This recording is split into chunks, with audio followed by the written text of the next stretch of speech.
Então, o protocolo nasceu da seguinte questão.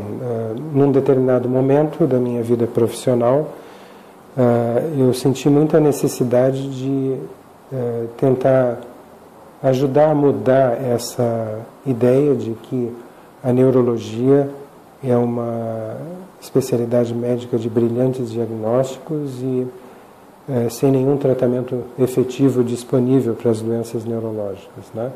É assim que ela costuma ser conhecida entre os médicos, como a especialidade de brilhantes diagnósticos, mas nenhum tratamento efetivo. Então, quando eu terminei um período de treinamento clínico em Miami, nos Estados Unidos, no Jackson Memorial Hospital, eu vim para São Paulo com o objetivo de fazer pós-graduação e iniciar a fazer pesquisa experimental, usando então animais de laboratório, montando modelos de doenças neurológicas em ratos, com o objetivo de testar novas possibilidades diagnósticas. E na atividade de fazer pesquisa, você é obrigado a entrar a ter conhecimento, um conhecimento extremamente recente, né? Você não pode apenas ler num livro texto de neurologia que traz informações de 5 ou 10 anos atrás. Você é obrigado a saber o que foi publicado na semana passada em relação ao trabalho de pesquisa que você está fazendo. E essa foi o nosso objetivo. E ao tomar conhecimento de uma quantidade enorme de publicações que não são levadas ao livro-texto, nós passamos a nos questionar por que essas informações não são aplicadas na prática clínica. E eram informações, às vezes, extremamente simples. E aos poucos, pouco a pouco, nós fomos formando uma convicção pessoal de que muitas coisas que trariam grande benefício para os pacientes não são levadas não são discutidas em congressos médicos, não são levadas aos livros-textos, simplesmente porque isso pode reduzir o consumo de medicamentos, principalmente quando esses medicamentos são dispendiosos. Num determinado momento, nós estávamos cientes de que a vitamina D estimula a produção de diversas substâncias que são neuroregeneradoras no cérebro das pessoas adultas, no cérebro de crianças, no cérebro de embriões, de fetos.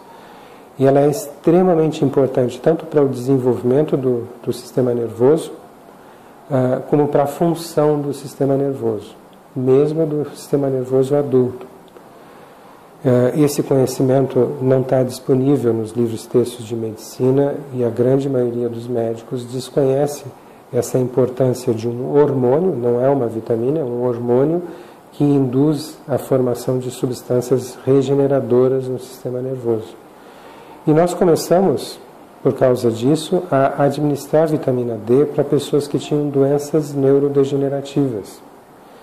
E nos chamou a atenção quando um paciente com doença de Parkinson, nós começamos a dar vitamina D numa dose realista, fisiologicamente realista, e aí é importante que se diga que a dose diária que é recomendada, hoje em dia, internacionalmente recomendada, ela não tira nenhum paciente da deficiência, do estado de deficiência de vitamina D, é uma dose irrisória, muito, mas muito abaixo da dose fisiológica. Então, quando nós começamos a dar a dose fisiológica, que é a dose de 10.000 unidades por dia, apenas a dose que você produz por poucos minutos de exposição solar, ou seja, se você estiver vestindo camiseta regata e bermuda, com as pernas e os braços expostos ao sol. Então você vai produzir em 20 minutos, se tiver a pele clara e for um indivíduo jovem, você vai produzir cerca de 10 mil unidades de vitamina D por dia. Então 10 mil unidades é uma dose fisiológica, não é uma superdose. Mas a grande maioria dos médicos considera essa dose como uma dose potencialmente tóxica. O que leva a essa ideia é que a dose diária hoje recomendada é de apenas 600 unidades internacionais. Então, o recomendado é 600 unidades, mas se uma pessoa ficar exposta ao sol por apenas 20 minutos, ela produz 10 mil unidades. Então, existe uma defasagem óbvia entre a prática médica e o conhecimento científico. Então, nós começamos a dar 10 mil unidades para pessoas com doenças neurodegenerativas. E eu me recordo que havia um paciente com doença de Parkinson que recebeu 10 mil unidades de vitamina D, e quando ele retornou na segunda consulta, depois de 3 meses, tomando 10 mil unidades de vitamina D por dia, ele tinha uma lesão de vitiligo nessa região da face, que diminuiu muito de volume, de área afetada pelo vitiligo, se reduziu drasticamente em poucos meses de administração de 10 mil unidades.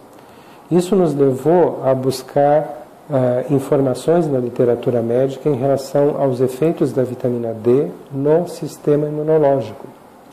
E nós ficamos absolutamente surpresos de ver a quantidade de publicações que já estavam disponíveis já naquela época, que seria aproximadamente 2001 ou 2002. Com base nesse primeiro resultado, nós começamos a dar 10 mil unidades de vitamina D para os pacientes com esclerose múltipla, que é a doença autoimunitária mais comum na neurologia e aquela que tem os efeitos mais devastadores entre os pacientes neurológicos. E nós ficamos surpresos de ver o quanto essas pessoas melhoraram. Esse foi o ponto inicial que nos levou a dar um grande valor, a atribuir o grande valor merecido à vitamina D no tratamento de doenças autoimunitárias. Hoje nós temos convicção absoluta, e não é nossa convicção apenas, mas é convicção da comunidade científica que trabalha, que faz pesquisa sobre vitamina D, que estuda os efeitos da vitamina D no sistema imunológico. A convicção está bem firmada de que a vitamina D é o maior regulador da atividade do sistema imunológico. Ela modifica o funcionamento de aproximadamente 4.500 genes em cada uma das células do sistema imunológico. Isso torna ela uma substância inigualável. Vou fazer uma comparação para que o público leigo entenda o que eu quis dizer com 4.500 genes, sendo modulados, tendo a sua atividade, a sua expressão modulada pela vitamina D. Imagine-se um arranha-céu, um edifício enorme de prédios comerciais.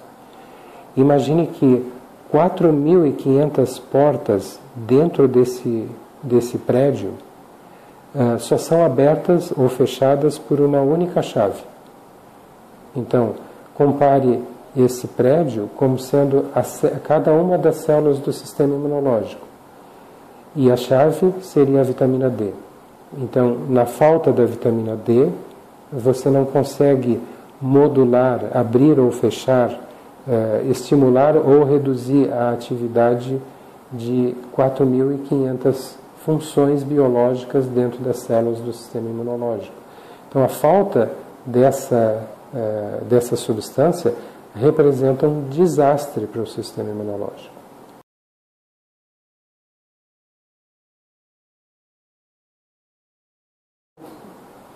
Então, os elementos que compõem o tratamento, na realidade, se resumem a um único elemento, que é a vitamina D. As pessoas que têm doenças autoimunitárias, segundo o que tem sido publicado pela literatura, na literatura científica relativa a esse assunto, essas pessoas possuem uma resistência parcial aos efeitos da vitamina D. Isso é uma herança genética, elas herdaram essa resistência ou do pai, ou da mãe, ou de ambos. E essa resistência aos efeitos imunomoduladores da vitamina D, que é uma resistência parcial, não é uma resistência completa, é o que torna essas pessoas suscetíveis a desenvolverem doenças autoimunitárias. Né?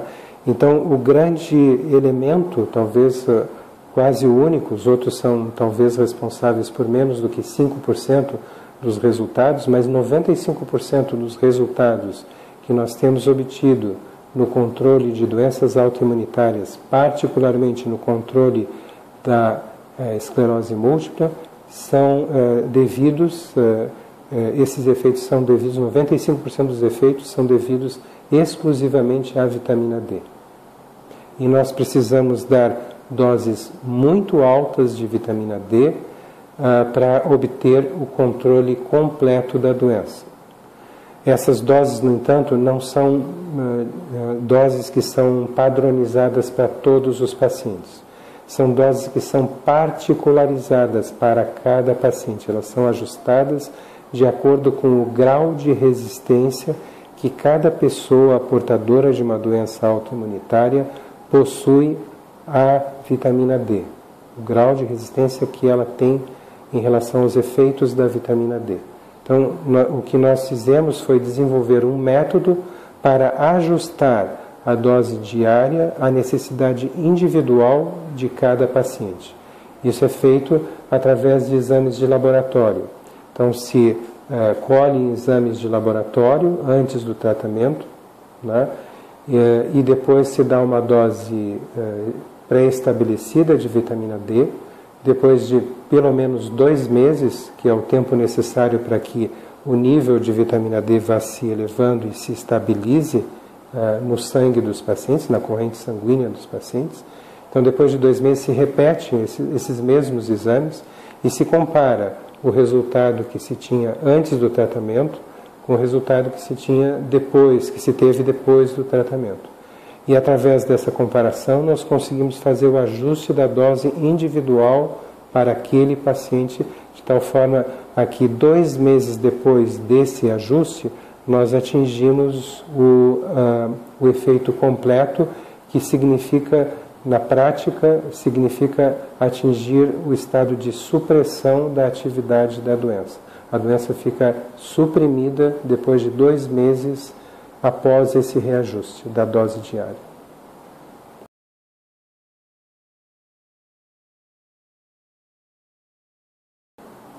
Então, nós hoje estamos trabalhando com 5 médicos que nos auxiliam aqui na clínica.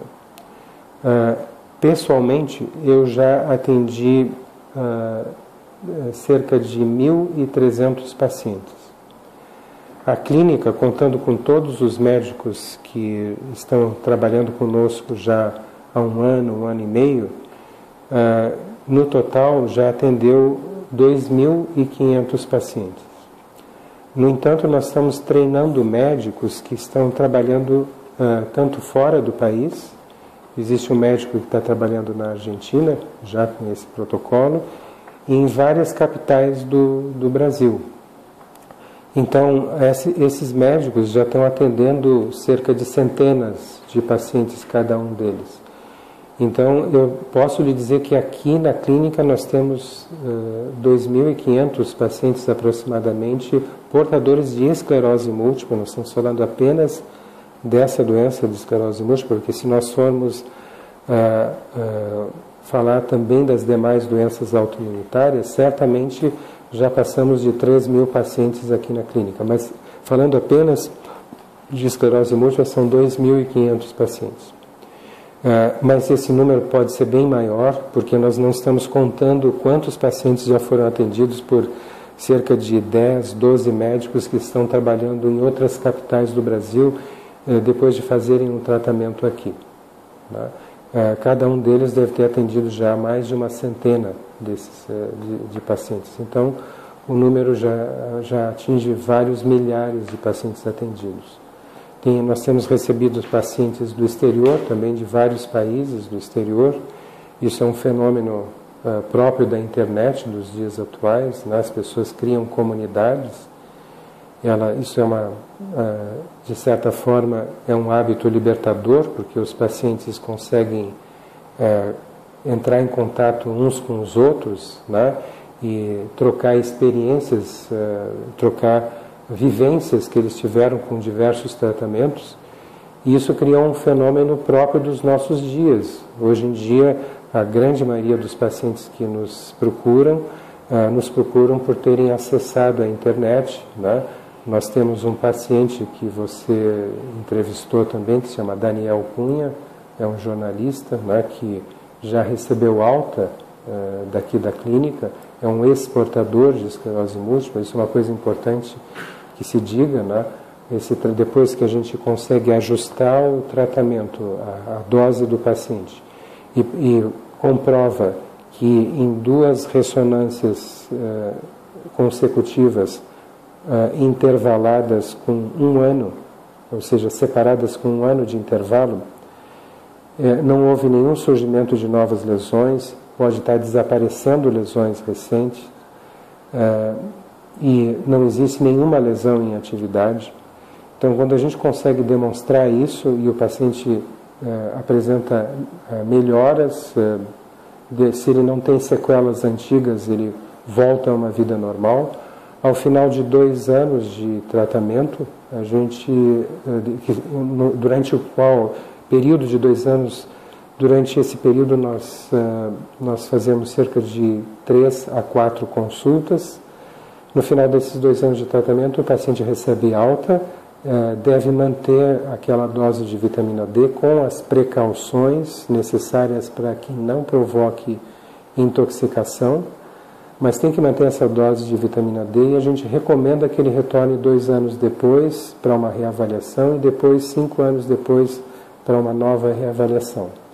Nós não sabemos ainda por quanto tempo os pacientes vão ter que manter doses altas de vitamina D, e por enquanto nós estamos mantendo esse tratamento por tempo indefinido, pedindo que os pacientes façam uma revisão depois de 2 anos e uma revisão depois de 5 anos, e nesse período talvez a gente já tenha conseguido estabelecer um critério para reduzir a dose, saber quais pacientes podem reduzir a dose e quais têm que continuar, mas nesse momento o tratamento se mantém por tempo indeterminado.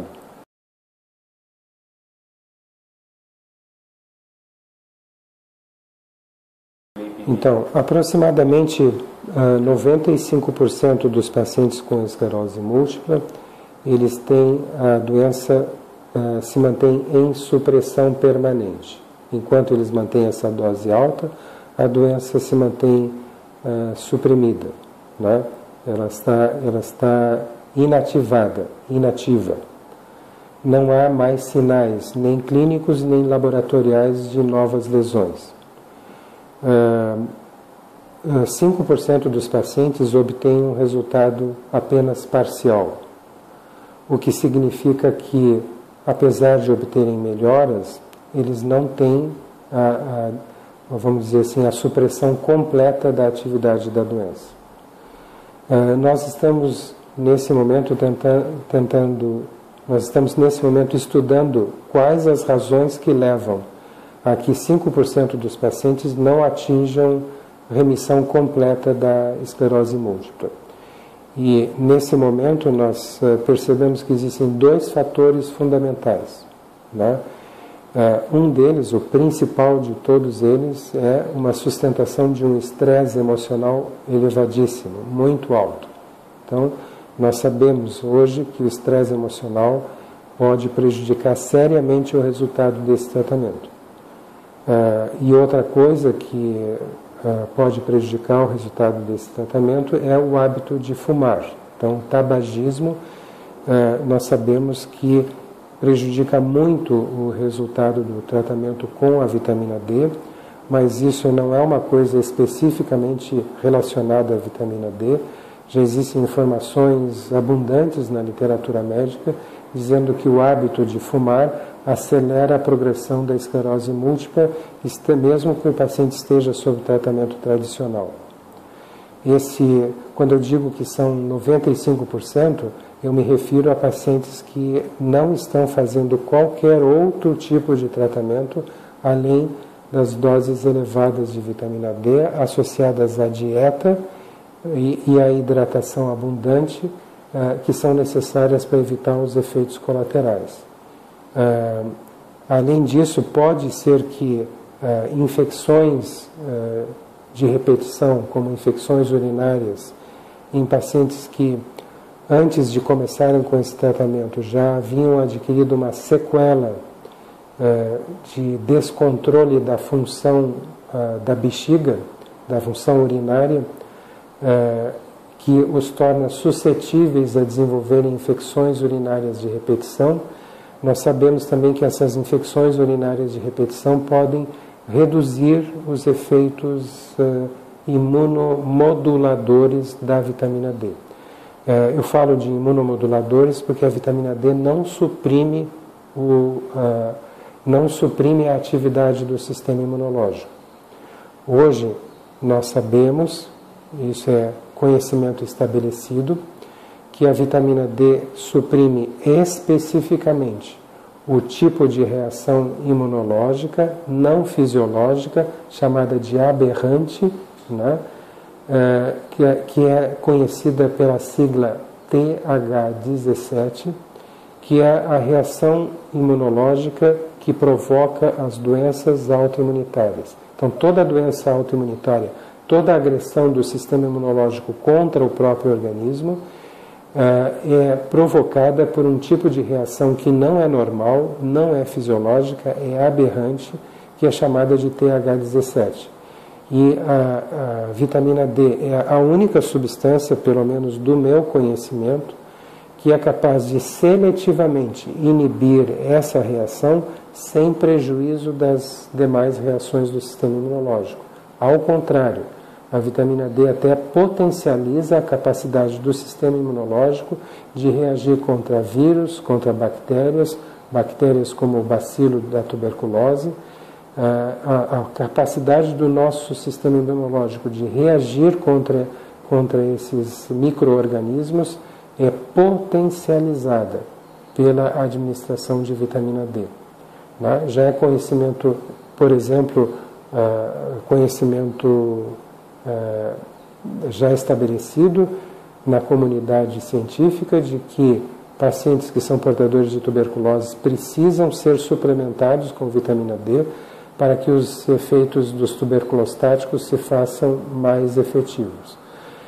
Também se sabe que os pacientes, por exemplo, portadores de HIV ou portadores do vírus da hepatite C, também necessitam ser suplementados por doses eficazes, não essas doses diárias recomendáveis, internacionalmente recomendadas, mas doses diárias fisiológicas, tais como 10.000 unidades por dia. Eles necessitam dessas doses para que o vírus da hepatite C não provoque tanto dano ao fígado como provocaria no estado de deficiência de vitamina D. O mesmo ocorrendo para esses outros exemplos, o HIV e a tuberculose.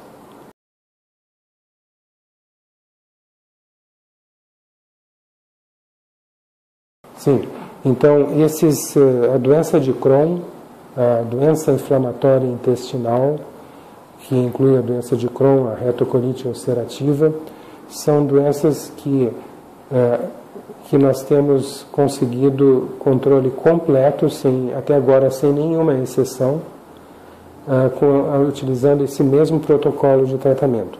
É importante a sua pergunta porque o uso de vitamina D no tratamento de doenças autoimunitárias não é direcionado para esta ou para aquela doença.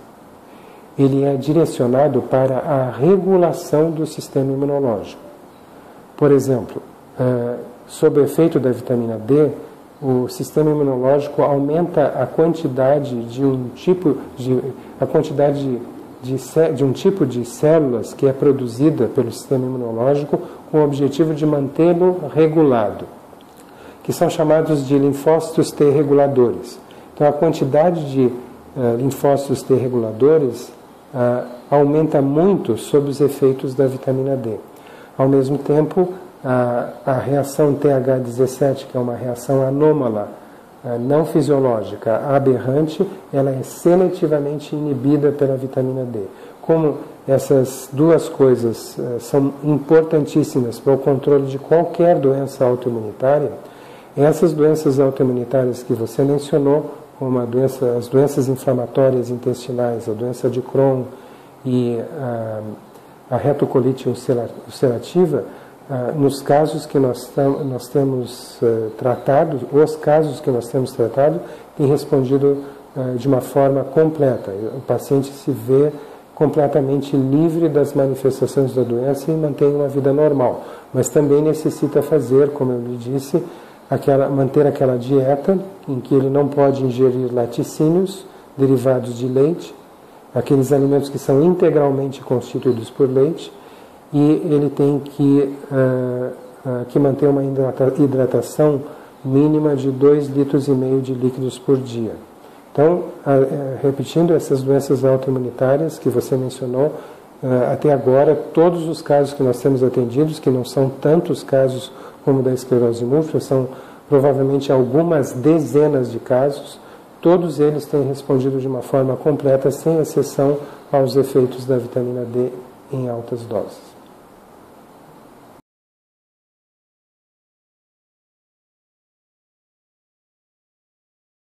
Tá. Essa pergunta em relação a estudo duplos cegos é de extrema importância.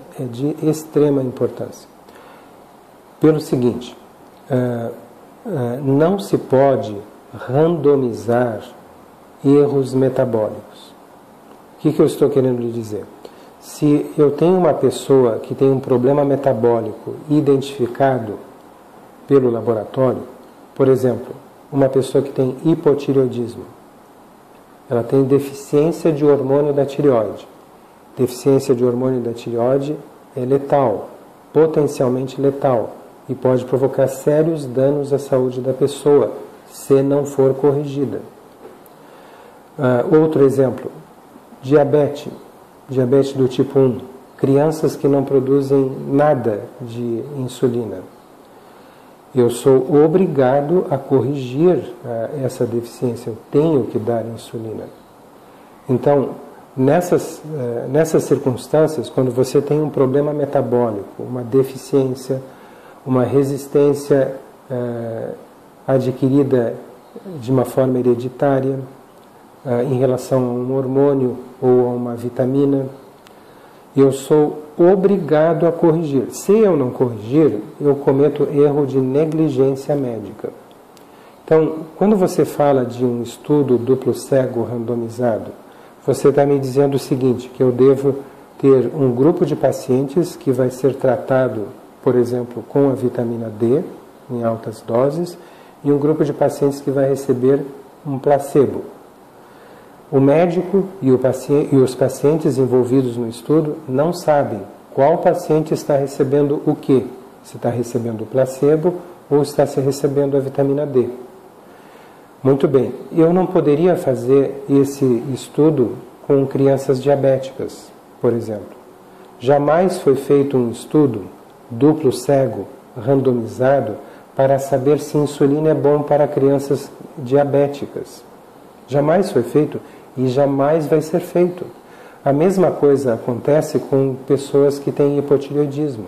Tem hipotireoidismo, você é obrigado a tratar. Jamais vai ser feito um estudo duplo cego, randomizado, em que um grupo vai receber hormônio da tireoide e outro vai receber placebo. A mesma coisa acontece com deficiência de vitamina D. Com deficiência de vitamina B12, né? Que pode dar uma doença neurológica devastadora que destrói a medula espinhal. Você não pode deixar uma pessoa, então, com deficiência de vitamina B12 sem tratamento, porque você está sendo negligente com o seu paciente. Você não pode deixar uma pessoa que tenha outro tipo de deficiência, como a pellagra, né? que é provocada por deficiência de niacina, que é a vitamina B3. Você não pode deixar com deficiência, porque dá diarreia, dá dermatite, dá até mesmo a morte da pessoa. Então você não pode deixar essas pessoas deficientes. Se eu for fazer um estudo duplo cego, randomizado, eu vou estar sendo negligente com 50% dos pacientes. O grupo placebo vai estar sendo vítima de negligência médica. Então isso é um conceito muito importante, porque hoje em dia tenta-se vender à classe médica que qualquer resultado publicado na literatura não deva ser considerado se ele não for o resultado de um estudo duplo cego randomizado. Isso é um grande, mas um grande erro. Pessoas com deficiência de vitamina D ou com resistência aos efeitos biológicos da vitamina D têm que ter essa deficiência corrigida, essa resistência compensada com uma dose maior, que é capaz de proporcionar a esse indivíduo todos os efeitos biológicos da vitamina D. Então, nós não temos nenhum estudo duplo cego randomizado, não vamos fazer com nenhum paciente, porque existem dois grandes, vamos dizer assim, princípios básicos da prática médica. Dois grandes princípios básicos. Isso é ensinado em todas as escolas médicas do mundo ocidental. O primeiro princípio diz assim: não piore a situação, não faça mal, não atue sobre o seu paciente de forma a provocar a piora da situação clínica dele. E o segundo princípio diz assim: faça ao seu paciente todo o benefício que você puder. Então, se eu deixar um paciente com deficiência de vitamina D, sabendo que ela é um grande imunomodulador, talvez, no meu entender, certamente o mais potente substância imunomoduladora que existe na natureza. Um paciente que está com uma doença autoimunitária, que está, portanto, com o sistema imunológico desregulado, fazendo ou produzindo uma reação imunológica aberrante, não fisiológica, chamada de TH17. Se eu deixar essa pessoa com deficiência da única substância que seletivamente, de uma forma poderosa, é capaz de inibir essa reação TH17, produzindo linfócitos reguladores, eu estou sendo negligente com essa pessoa. Então, eu jamais vou fazer estudo duplo cego randomizado utilizando vitamina D e placebo em pessoas portadoras de doenças autoimunitárias. Por quê? Porque eu não faria isso com a minha filha, eu não faria isso com a minha esposa, então eu não faço com o meu paciente.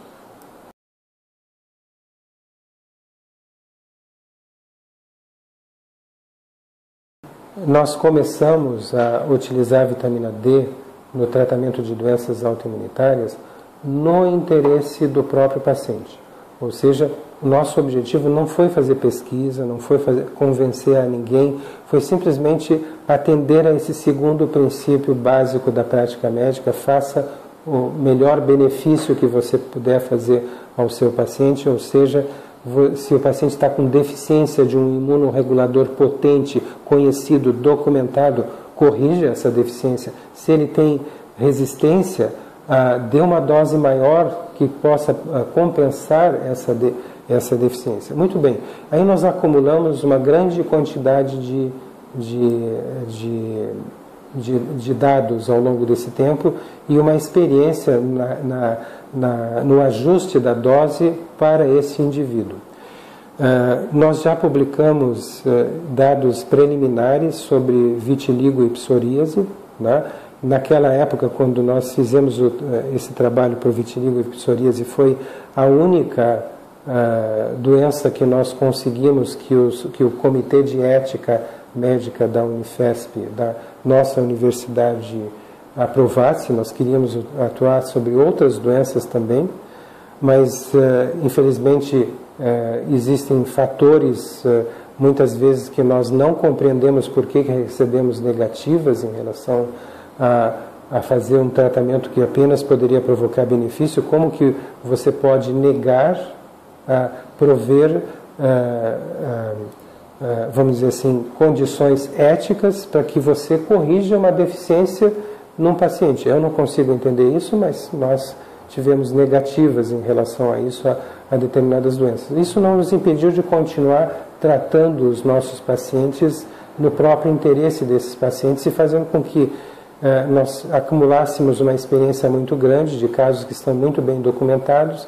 Então, assim que nós tivermos a oportunidade, nós vamos solicitar a um comitê de ética que nos permita avaliar retrospectivamente esses casos e se isso for possível, porque nós temos que seguir regras para a publicação de trabalhos científicos, né? Então, se no momento que eu for submeter a uma revista, enviar a uma revista uma publicação dizendo assim, olha, nós temos 2.500 casos de pacientes tratados com altas doses de vitamina D e queremos relatar o que aconteceu com eles.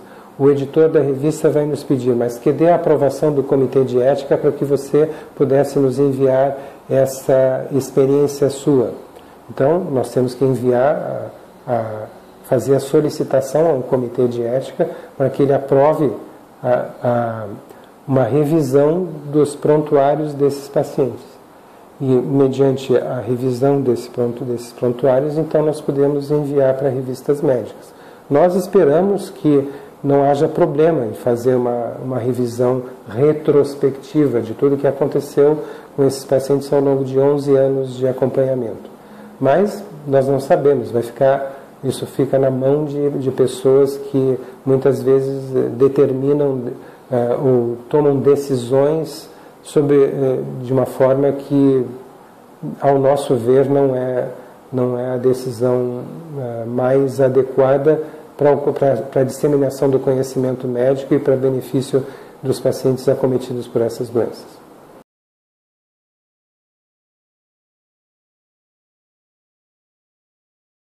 Sim, exatamente. O percentual de sucesso é similar à esclerose múltipla, mas é importante que se diga que quando nós publicamos esses trabalhos com psoríase e vitiligo, nós usamos uma dose fixa para todos os pacientes de 35.000 unidades por dia, associada à dieta sem laticínios para evitar efeitos tóxicos sobre o rim, e a hidratação abundante. Naquela ocasião, nós não utilizamos esse método de ajuste individual da dose para cada paciente. Então, nós obtivemos esses resultados de 95% dos pacientes quando nós utilizamos esse método de ajuste individual da dose para cada paciente, conforme a resposta laboratorial que cada paciente nos mostra através da comparação dos exames laboratoriais feitos antes do início da administração e aqueles feitos depois de passados 2 meses após essa administração. Então, o resultado, em outras palavras, o resultado subiu também para 95% de sucesso quando nós passamos a utilizar essa metodologia de ajustar de acordo com a resposta laboratorial individual que cada paciente tem para uma dose pré-estabelecida comum.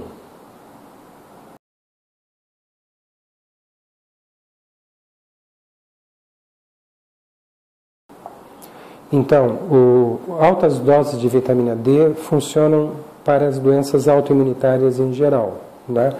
As doenças neurológicas autoimunitárias que nós temos utilizado vitamina D são, além da esclerose múltipla, neurite óptica isolada, não parte da esclerose múltipla.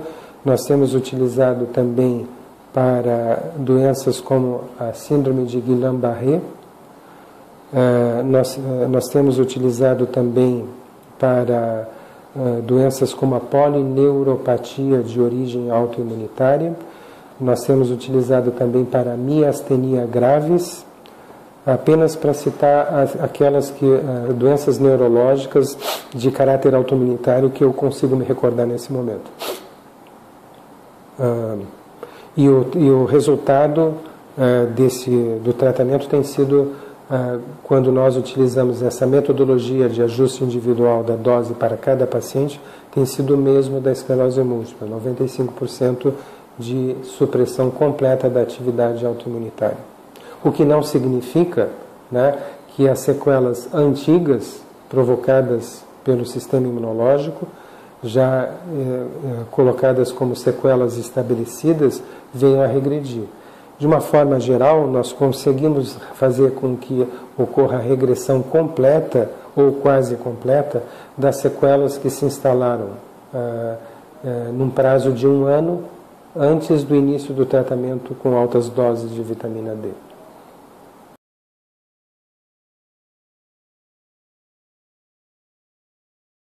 Existem outras doenças que também a ocorrência delas é favorecida ou é dependente da presença de uma deficiência de vitamina D.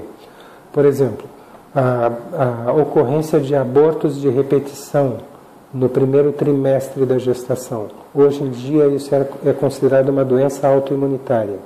O sistema imunológico rejeita a implantação do embrião. E a ocorrência disso é dependente da presença de deficiência de vitamina D e de resistência parcial aos efeitos biológicos imunorreguladores da vitamina D.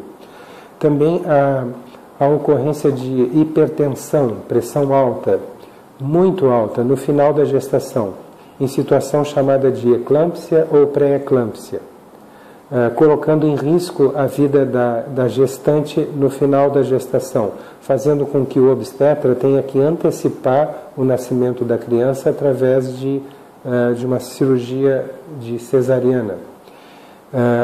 E essa também é uma ocorrência que é prevenida pela administração de doses adequadas de vitamina D. Adequadas, eu menciono, cerca de 10 mil unidades por dia.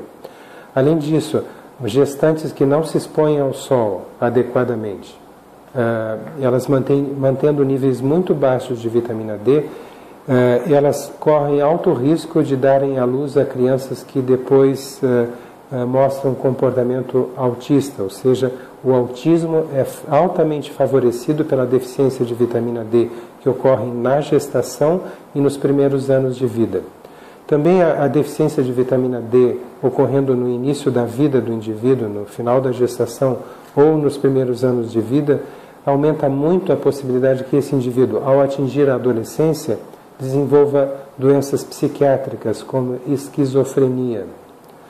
Independente da idade do indivíduo, a deficiência de vitamina D favorece muito a ocorrência de depressão, né? Processos depressivos são favorecidos ou até mesmo induzidos pela presença de deficiência de vitamina D, que raramente é investigada pelos médicos que hoje em dia tratam pessoas portadoras de depressão. Então nós temos nós temos hipertensão. É importante falar sobre diabetes. Tanto o diabetes do tipo 1, que é autoimunitário, como o diabetes do tipo 2, que é o diabetes da maturidade, são altamente favorecidos pela deficiência da vitamina D. A produção de insulina é favorecida pela vitamina D, e a deficiência de vitamina D proporciona ou favorece a ocorrência de diabetes. Talvez seja uma das áreas onde mais tem sido pesquisada os efeitos da deficiência da vitamina D, tenha sido no caso do diabetes e das lesões que o diabetes provoca no organismo. Eu acho que essas são as mais importantes doenças que têm sido mencionadas em relação à vitamina D.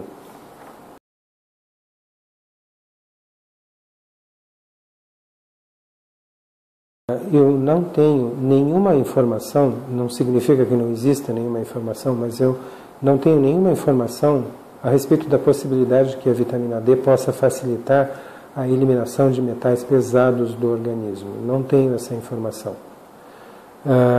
Eu tenho uma convicção fortíssima de que a ocorrência de doenças autoimunitárias depende principalmente de 3 fatores.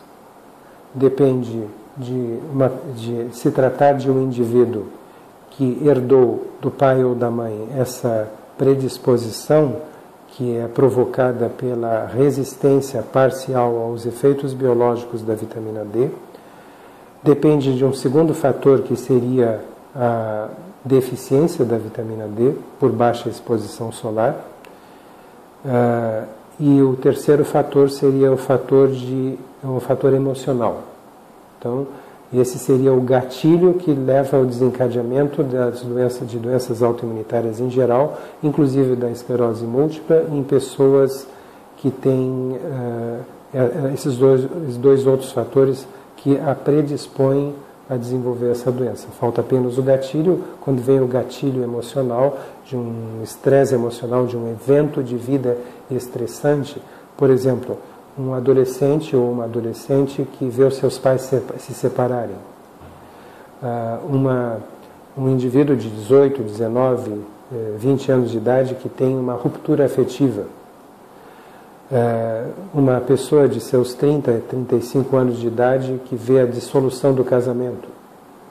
Uma pessoa de mais idade que vê a morte inesperada do filho, experimenta a morte inesperada do filho. Então, são traumas emocionais que acabam levando ao desencadeamento de surtos de doenças autoimunitárias, inclusive da esclerose múltipla. Devido a essa experiência de ter 95% dos pacientes, aproximadamente 95% dos pacientes, com controle absoluto da doença, utilizando doses altas de vitamina D, não é que nós estejamos excluindo outros fatores que possam estar contribuindo para o processo. Mas se esses fatores de fato estão contribuindo para esse processo de desenvolvimento da doença autoimunitária, o papel deles é muito menor, de importância fisiopatológica muito menor do que os efeitos da vitamina D ou a falta dos efeitos biológicos e imunomoduladores da vitamina D no nosso organismo.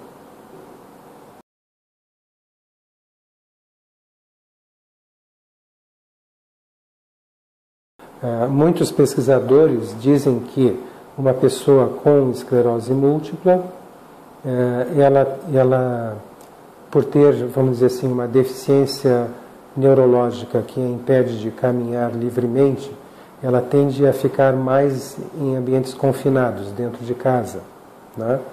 E por isso ela tem menor exposição solar e por isso ela teria deficiência de vitamina D. Então, eles dizem que a deficiência de vitamina D é consequência da doença e não a causa da doença. Essa seria a argumentação. Certo? Bom, isso não explica por que quando se administra, e já existem estudos publicados desde 1986, quando você avalia quantas crises uma pessoa teve ao longo de alguns anos antes de começar a ser suplementada por vitamina D e depois que ela foi suplementada com vitamina D, por que essas crises diminuíram drasticamente? O número de surtos diminuiu, em inglês chamado de relapse, diminuiu drasticamente. Essa argumentação está desconsiderando o papel fundamental da vitamina D, já muito bem documentada como imunomoduladora. Ou seja, vitamina D inibe a reação subjacente a todas as doenças autoimunitárias, que é a reação aberrante não fisiológica chamada TH17. Vitamina D aumenta a quantidade de linfócitos imunorreguladores. O nível de vitamina D, quanto mais elevado ele é, mais baixa é a atividade da doença autoimunitária. Menor é o nível de vitamina D, mais alta é a atividade da doença autoimunitária. Se você considerar todos esses fatores em conjunto, você vai ter apenas uma única explicação. A deficiência de vitamina D leva a doenças autoimunitárias. Um outro fator que pode ser agregado a esse conjunto, que só é explicado por se entender a vitamina D como a deficiência da vitamina D como determinante ou facilitadora da ocorrência da doença autoimunitária, é a diferença em relação à linha do Equador. Quanto mais você se afasta da linha do Equador, maior é a ocorrência de doenças autoimunitárias. Aí você pega um país onde que está bem distante da linha do Equador, como a Noruega, por exemplo. Então você vê o norte da Noruega com um nível de esclerose múltipla estranhamente contrariando a regra da linha do Equador, ou seja, no norte da Noruega você tem uma menor ocorrência de doenças autoimunitárias, como a esclerose múltipla, em relação ao sul da Noruega, onde está localizada a cidade de Oslo, né? E isso é explicado também pela questão da vitamina D, porque no norte da Noruega a dieta é basicamente feita na dependência do consumo de peixes de água fria, que são peixes gordurosos, como o bacalhau e o salmão, cuja gordura tem alta quantidade de vitamina D. Então, você apenas consegue inverter a regra da linha do Equador quando você também, essa inversão também é explicada, ou seja, a exceção à regra da linha do Equador também somente é explicada pela vitamina D. A mesma coisa você verifica, por exemplo, na Suíça. Nos Alpes suíços, nas cidades situadas a cerca de 2.000 metros de altura, ou vilarejos situados a cerca de 2.000 metros de altura, a quantidade de vitamina D no sangue das pessoas é maior do que no norte da Suíça. E no norte da Suíça está mais próximo do nível do mar, né? Então, por que isso acontece? Também você explica pela exposição solar. Em municípios situados mais em altitudes mais elevadas, você está acima das nuvens e tem maior exposição solar. Então não é por causa do frio, né, da temperatura fria, que você facilita a doença autoimunitária, porque senão nos Alpes suíços você teria mais doenças autoimunitárias.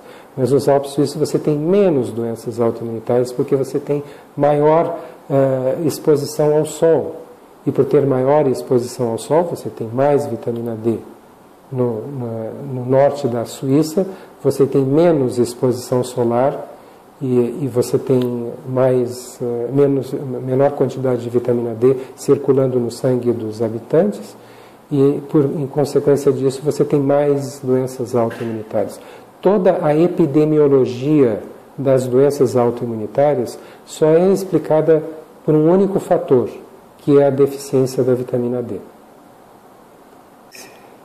Você pode chegar e pegar um único fator, uma única característica da distribuição da epidemiologia da vitamina D e dizer assim, não, mas existe uma explicação alternativa. As pessoas que têm esclerose múltipla, tem esclerose múltipla, aquelas que têm níveis mais graves de esclerose múltipla têm mais deficiência porque ficam mais dentro de casa.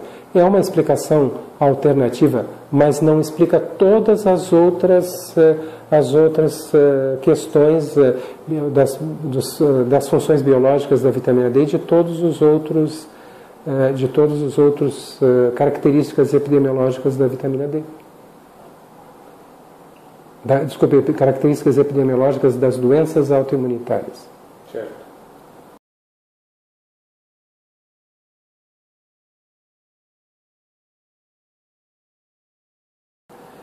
Então, o paratormônio para nós tem extrema importância. Por quê? Porque quando você administra a vitamina D inibe a produção de paratormônio. Então, se eu medir o paratormônio antes de começar a dar a vitamina D e depois de 2 meses, eu consigo usar o paratormônio, a queda do paratormônio, quanto caiu o paratormônio com a administração da vitamina D, eu consigo usar isso como parâmetro de resposta biológica ao efeito da vitamina D. Esse é exatamente o fator que nós utilizamos para regular a dose de vitamina D individualmente. Se a vitamina D inibe a produção de paratormônio, eu elevo a vitamina D até que o paratormônio atinja o valor inferior do normal. Eu não suprimo o paratormônio, Eu apenas elevo a vitamina D para que ele fique próximo ao limite inferior da faixa normal, de variação normal do paratormônio.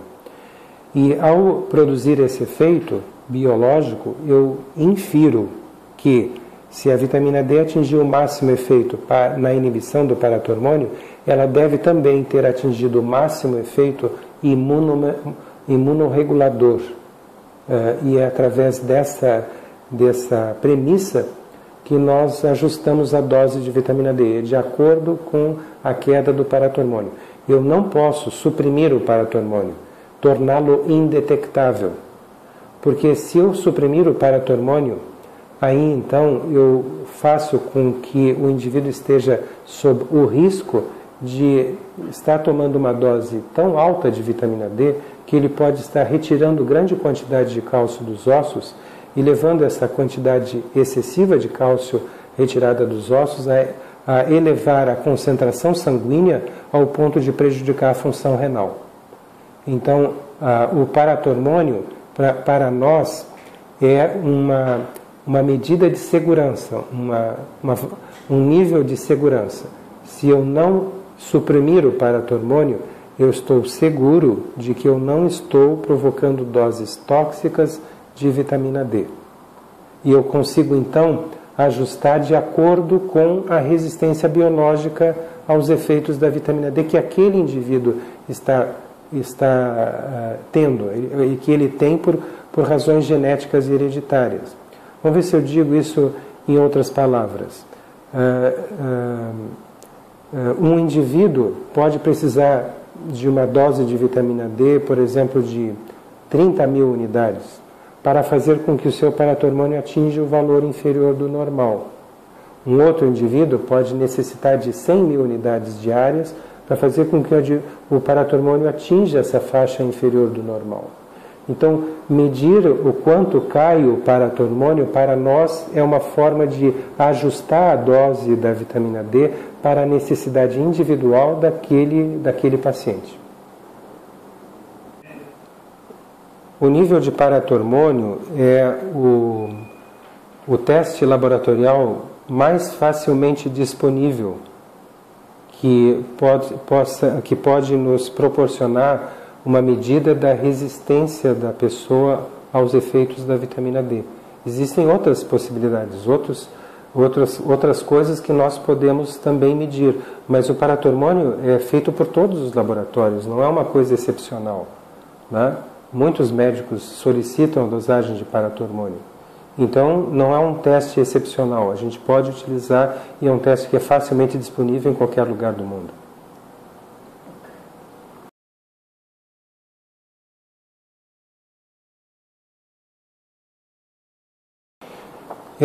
Na realidade, a gente, de certa forma, já respondeu essa pergunta, né? Porque uma pessoa que está com um nível de paratormônio próximo do limite superior do normal, essa pessoa provavelmente está com um nível de deficiência de vitamina D muito importante. E ela está retirando o cálcio dos ossos para manter a concentração de cálcio no sangue, porque ele não tem vitamina D suficiente para absorver o cálcio do intestino, do alimento que está transitando no intestino, que está sendo digerido no intestino, por falta da vitamina D. Então, a pessoa que está com um paratormônio perto do limite superior do normal, até acima do limite superior do normal, ele tá com uma deficiência de vitamina D muito importante. E isso é uma coisa que vale para a pessoa, tanto para a pessoa que tem doença autoimunitária, como também para uma pessoa saudável, né? Não é o fato, por exemplo, de uma pessoa hoje não ter nenhuma doença autoimunitária que nos diz que ela não vai ter doença autoimunitária em qualquer momento do futuro, né? Então, em termos de prevenção, é muito importante, até de prevenção de doenças autoimunitárias, que a pessoa mantenha o seu nível de paratormônio pelo menos no ponto médio entre o valor inferior e o superior do normal, através de uma administração de uma dose realista de vitamina D. Então, mesmo a pessoa saudável, tomando uma vitamina D de 10.000 unidades, ela provavelmente, não certamente, mas provavelmente essa dose vai ser suficiente para manter o seu paratormônio dentro da faixa normal de variação, não perto do limite superior ou acima do limite superior.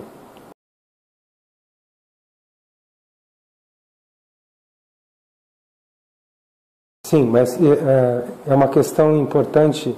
Os laboratórios têm diferentes faixas de variação de normalidade para o paratormônio. Então, um laboratório pode dizer que para o teste que ele faz, a forma como ele mede o paratormônio, o nível normal varia, por exemplo, de 4 a 58 picogramas por ml de soro.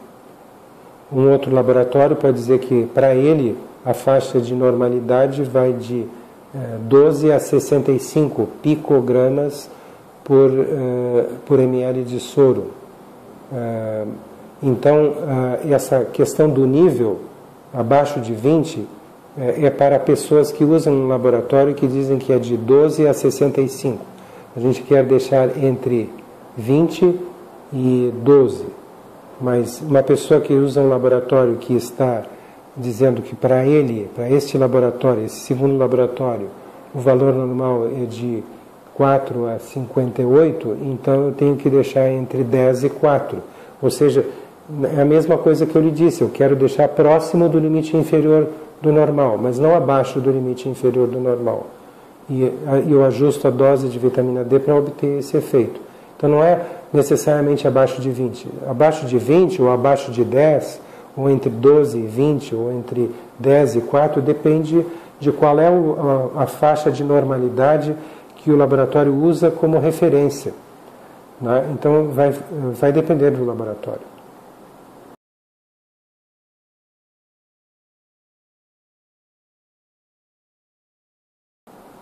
Sim, nós não fizemos uma avaliação para saber se a administração semanal seria melhor ou pior do que uma administração diária, ou uma administração mensal seria melhor ou pior do que uma semanal.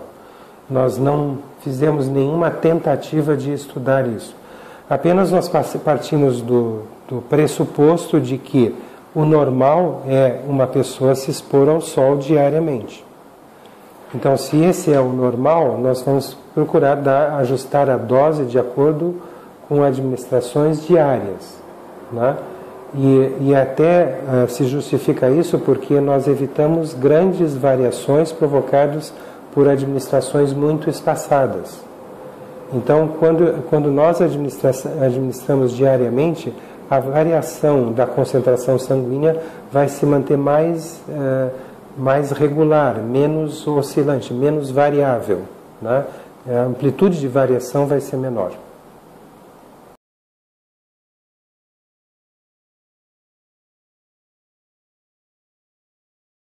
Não, a pessoa que toma 10 mil unidades por dia, ela está tomando uma dose fisiológica, que ela tomaria a mesma dose que ela produziria na pele se expusesse ao sol por 10 minutos sem protetor solar, vestindo camiseta regata e bermuda, ou seja, deixando braços e pernas expostos ao sol, sendo uma pessoa de pele clara e jovem.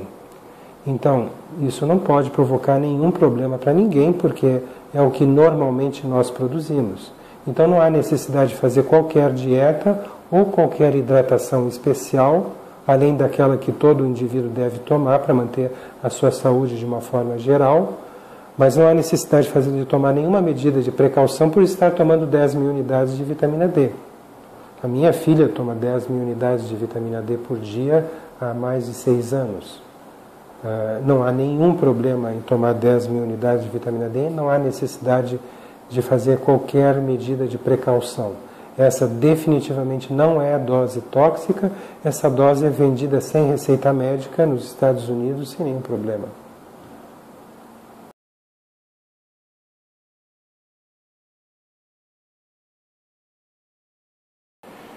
Então, na realidade, não temos nenhum efeito da vitamina D sobre a flora intestinal normal. Não tenho nenhum conhecimento de que a vitamina D afete a flora intestinal normal. Se existe alguma coisa publicada em relação a isso, isso não é do meu conhecimento. Naturalmente, como a vitamina D aumenta a potência do nosso organismo em reagir contra micróbios patológicos, é até de se esperar que ela reduza a quantidade de bactérias que sejam nocivas ao nosso organismo, né? E que estejam presentes no intestino. Isso é até esperado. Não tenho nenhuma informação de que a vitamina D altere de uma forma nociva o aparelho digestivo. É possível que a ausência de vitamina D, a falta ou a deficiência de vitamina D, venha prejudicar o trabalho do aparelho digestivo, já que todas as nossas células possuem receptores para a vitamina D, todas elas, inclusive as células do aparelho digestivo, respondem biologicamente aos efeitos da vitamina D, alteram a sua função de acordo com os efeitos da vitamina D. A própria atividade, então, do sistema digestivo pode ser favorecida pela correção da deficiência da vitamina D. Mas efeitos nocivos provocados por doses altas, desde que não sejam tóxicas, ou seja, desde que não sejam acompanhadas por aumento da concentração de cálcio no sangue. Esses efeitos nocivos sobre o aparelho digestivo não podem ocorrer com o uso de doses altas de vitamina D, desde que elas estejam ajustadas de acordo com os parâmetros de laboratório. Quanto ao receptor da vitamina D, bom, existem várias doenças que estão associadas a alterações do receptor, alterações genéticas do receptor da vitamina D, tornando essas pessoas também resistentes à vitamina D. Então, a ocorrência de resistência à vitamina D pode se dar devido ao fato de um indivíduo ter uma alteração da enzima que faz as ativações da vitamina D. São duas hidroxilases, né, enzimas chamadas de hidroxilases. Então, o indivíduo pode ter alterações da primeira hidroxilase, pode ter alterações da segunda hidroxilase, pode ter alteração do receptor da vitamina D, que está presente nas células alvo do efeito da vitamina D, da ação da vitamina D. E pode também, esse indivíduo pode ter uma alteração genética também, hereditária, da proteína que segura a vitamina D e carrega a vitamina D na circulação. Então, são várias alterações genéticas que podem explicar a resistência de um indivíduo à vitamina D ou a resistência do outro indivíduo à vitamina D através de uma outra alteração genética. O indivíduo, por outro lado, também pode necessitar de muito mais vitamina D pelo fato de que tem um peso excessivo para a sua altura. Uma pessoa de idade mais avançada tem uma menor quantidade de receptores para a vitamina D por célula, ou seja, diminui a concentração de receptores da vitamina D em cada célula devido ao avanço da idade. Então, são vários pontos em que um indivíduo pode ter explicada a sua resistência parcial aos efeitos da vitamina D.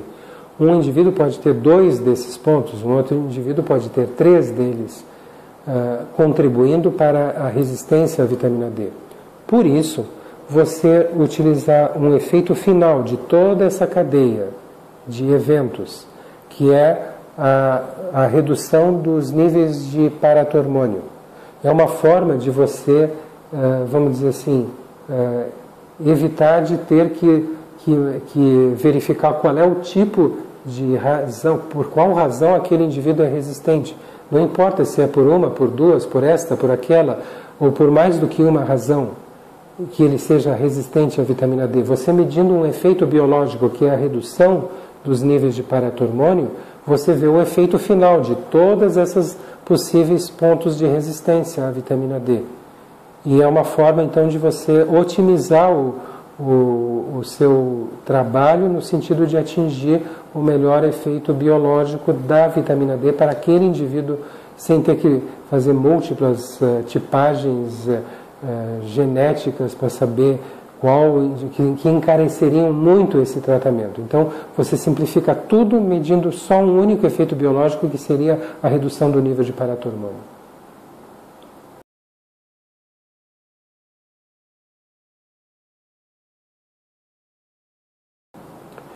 Sim, pois então, essas enzimas porque quando você produz a vitamina D na pele ou ingere a vitamina D, você está ingerindo a forma inativa da vitamina D, que é chamada de colecalciferol.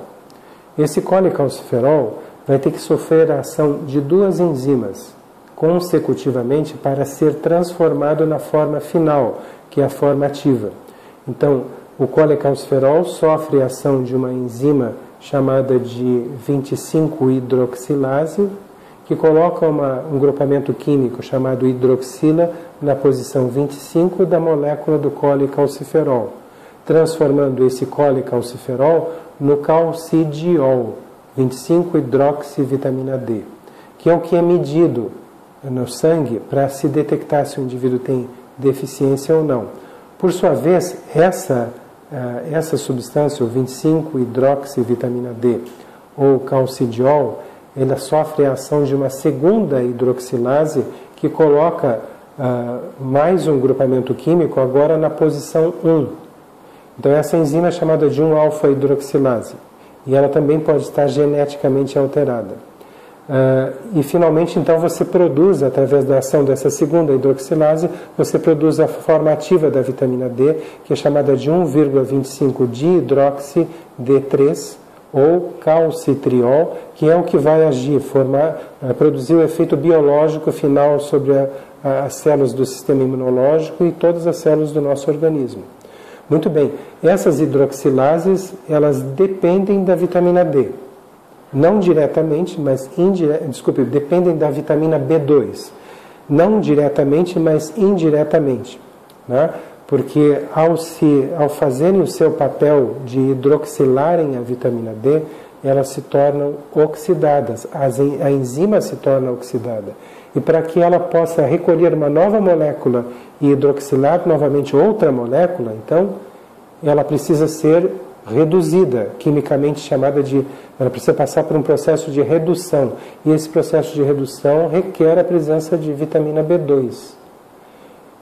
Cerca de 10 a 15% da população em geral, mundial em geral, eles têm muita dificuldade de absorver a vitamina B2. Isso é uma alteração genética que afeta 10 a 15% da população. Em algumas regiões da Itália que tiveram malária endêmica ao longo de séculos, desde o ano 300 a.C., esse percentual da população pode ser ainda mais elevado, pode passar de 50% dos indivíduos afetados. E essas regiões, em geral, correspondem à Península do Po, na Itália, que é a região de Veneza, né? E a outra região no outro lado, no lado essa também oeste, foi uma região em que houve malária endêmica ao longo de vários séculos, desde o ano 300 a.C. A Sardenha também teve malária endêmica ao longo de séculos, e aparentemente as pessoas que tinham dificuldade de absorver a vitamina D, a vitamina B2 dos alimentos, elas eram resistentes à malária. Então, as crianças que tinham esse problema genético, elas não morriam de malária na infância. Elas conseguiam atingir a idade adulta e passavam seus genes para a geração futura. Ao passo que as crianças que não tinham essa alteração genética eram suscetíveis à malária. E então muito mais crianças que não tinham essa alteração genética morriam de malária na infância e não conseguiam passar os seus genes para a geração futura, atingir a idade adulta e passar os seus genes para a geração futura. Então, ao longo dos séculos, houve uma seleção natural. E nessas regiões da Itália, você encontra muito mais pessoas com dificuldade de absorver a vitamina D, a vitamina B2, a riboflavina, do que você encontra no resto da população mundial. Enquanto no resto da população mundial você tem cerca de 10 a 15% dos indivíduos afetados por essa dificuldade de absorver a riboflavina, nessas regiões da Itália, e indivíduos que descendem de italianos, que moram até no Brasil, e que descendem de italianos que vieram daquela região da Itália, têm maior probabilidade de serem portadores dessa dificuldade de absorver a riboflavina. Isso pode contribuir para a resistência à vitamina D, porque as hidroxilases, na falta de um nível adequado de vitamina D, elas vão funcionar mal. E vai ser mais um fator que vai contribuir para a resistência à vitamina D. Então, por causa disso, para não ter que dosar a vitamina B2 em todos os indivíduos, que não é um teste que é facilmente disponível nos laboratórios, os planos de saúde, healthcare systems não cobrem esse exame, para não ter que dosar a vitamina B2, nós damos vitamina B2, já que é absolutamente inócua para todos os indivíduos, uma dose maior do que normalmente se dá, com o objetivo de cobrir aquela...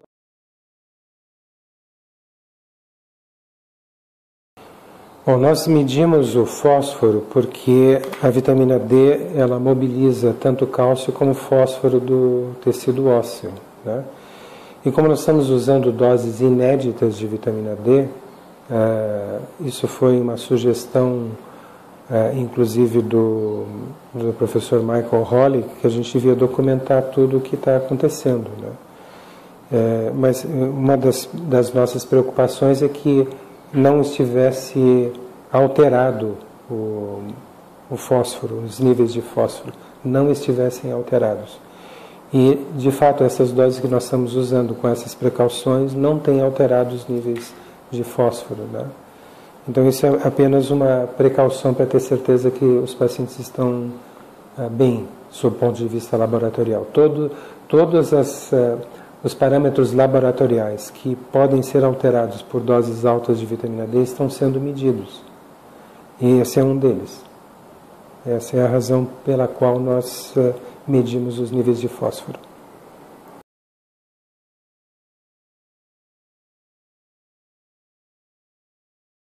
Bom, pacientes que têm insuficiência renal, para nós é um grande problema da dose alta de vitamina D.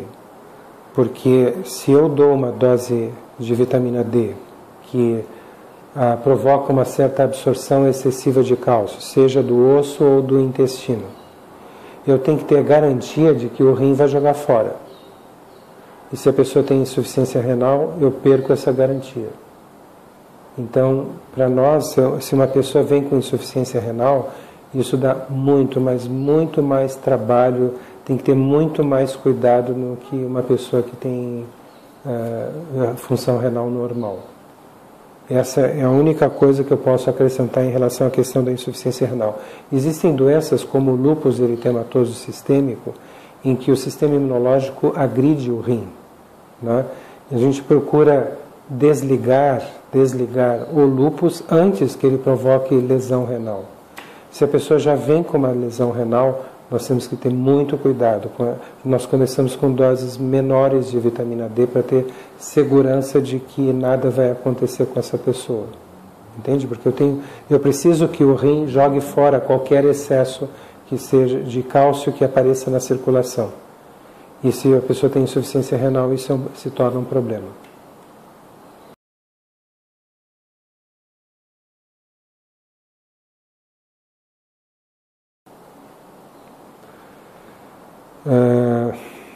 Deficiência de G6PD.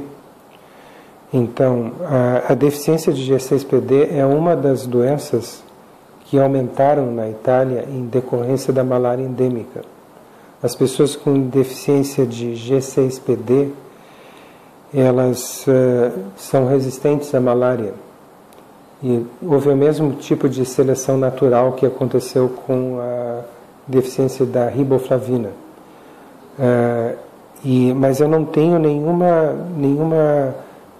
dado que me indique que vitamina D e deficiência de G6PD são coisas incompatíveis, ou seja, que eu não possa dar vitamina D para pessoas que têm deficiência de glicose 6-fosfato desidrogenase, que é a chamada G6PD.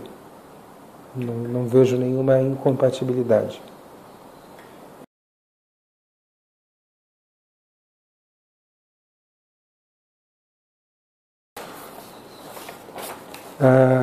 Não tenho essa informação de que a vitamina D possa beneficiar pessoas com distonia.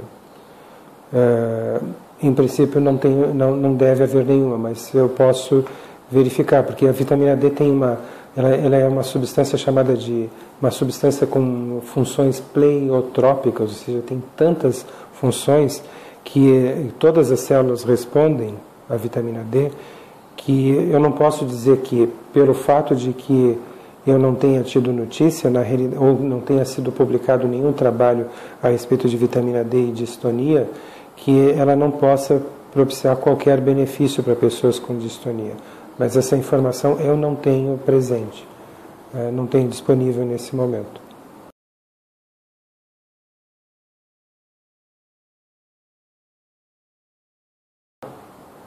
Não, nós não temos nenhum paciente com adrenoleucodistrofia, é uma doença metabólica, não tem relação direta com a vitamina D. Muitas pessoas que têm doenças degenerativas do sistema nervoso potencialmente podem se beneficiar com doses razoáveis de vitamina D. Certamente essas pessoas não podem permanecer com deficiência de vitamina D, porque aí você vai superpor duas coisas, o problema genético, hereditário, metabólico próprio daquela doença e mais a deficiência da vitamina D, que pode acelerar a progressão da doença. Então, o que a gente tem sugerido é que essas pessoas que têm doenças neurológicas ou metabólicas, que não têm relação direta com a vitamina D, nós temos sugerido que elas têm a necessidade, devem ser mais do que outras pessoas, têm mais necessidade de manter níveis normais de vitamina D. Nós não estamos aconselhando doses altas de vitamina D, mas apenas doses normais para essas pessoas, que seriam 10.000 unidades por dia. Elas não devem, mais do que outras pessoas, elas devem ter mais preocupação em não permanecer deficientes em vitamina D.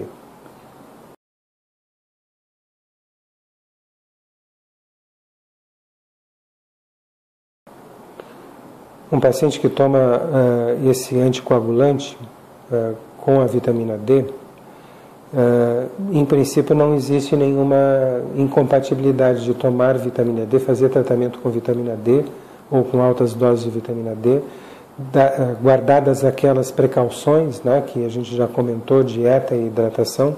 Não temos conhecimento de que possa provocar qualquer problema com o uso de anticoagulantes.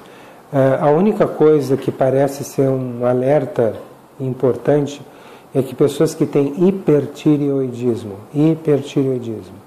ou seja, estão com níveis elevados de hormônios da tireoide e não estão compensados, ou seja, não estão tomando a medicação ou não estão fazendo o tratamento que os manteria com os níveis normais de hormônios da tireoide.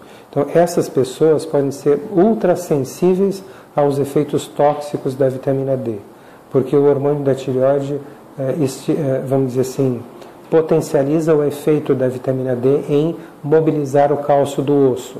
Então, essas pessoas são mais sensíveis à vitamina D, aquelas que têm hipertireoidismo não tratado, não controlado. Então, isso é um alerta.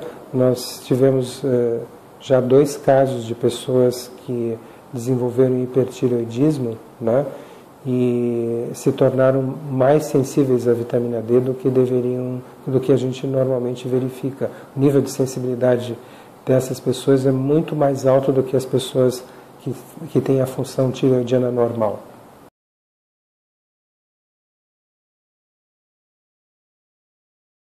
Sim, nós temos orientado os pacientes a que, se eles tiverem que tomar antibióticos ou anti-inflamatórios, drogas que são tóxicas para o rim, eles devem aumentar a hidratação, não só ingerirem 2,5 litros, mas 1 litro a mais. 3,5 litros de líquidos por dia, para que quando a droga passe pelos rins, ela esteja diluída, para diminuir qualquer efeito nefrotóxico, tóxico para os rins, através da diluição da droga.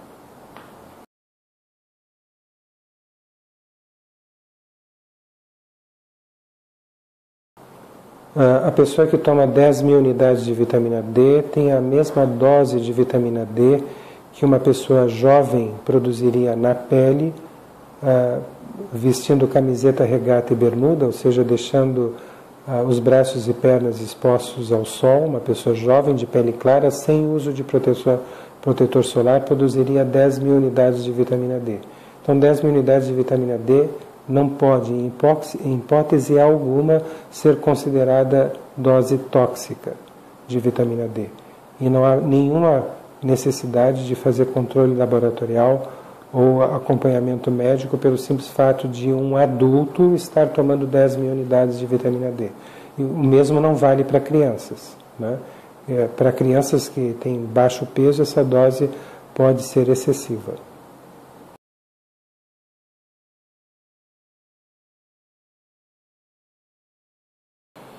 Sim, desde que o simpósio seja consequente, ou seja, produtivo, que se possa entrar em contato com profissionais que estejam dispostos a trabalhar com esse protocolo, né? Utilizando a vitamina D em favor dos pacientes, nós temos todo o interesse. O que talvez seja pouco produtivo é nós irmos à Itália com o objetivo apenas de fazer o que nós estamos fazendo aqui, de orientar o seu público, né? Porque nós estaríamos apenas repetindo as mesmas coisas. Agora, um público, um profissional médico que esteja interessado, vários profissionais que estejam interessados nos resultados desse tratamento, né? Eles podem ter perguntas técnicas que não foram apresentadas aqui. E podem apresentar questionamentos, propiciar uma discussão muito produtiva. Então, nessa situação, valeria a pena uma viagem, seria muito produtiva uma viagem à Itália, porque a quantidade de pessoas que podem ser beneficiadas por esse tratamento, pessoas jovens que iriam ficar cegas ou paraplégicas por causa de esclerose múltipla, ou que continuariam sofrendo a vida inteira por os efeitos de uma doença como as doenças inflamatórias do cólon e tantas outras que nós mencionamos aqui, né? Então, a presença de um profissional na Itália que executasse esse tratamento provocaria um benefício para as pessoas que moram na Itália de uma estima incomensurável. Não dá para medir o benefício que essa pessoa poderia ter. Ele iria ter a mesma satisfação, o mesmo nível de gratificação imenso que nós estamos tendo, dando alta para pessoas com esclerose múltipla, com doenças autoimunitárias, né? Nós perdemos, a gente costuma dizer para o paciente que a gente está perdendo um paciente quando dá alta, mas está ganhando um amigo para o resto da vida, né? E isso é uma coisa que não tem preço, realmente.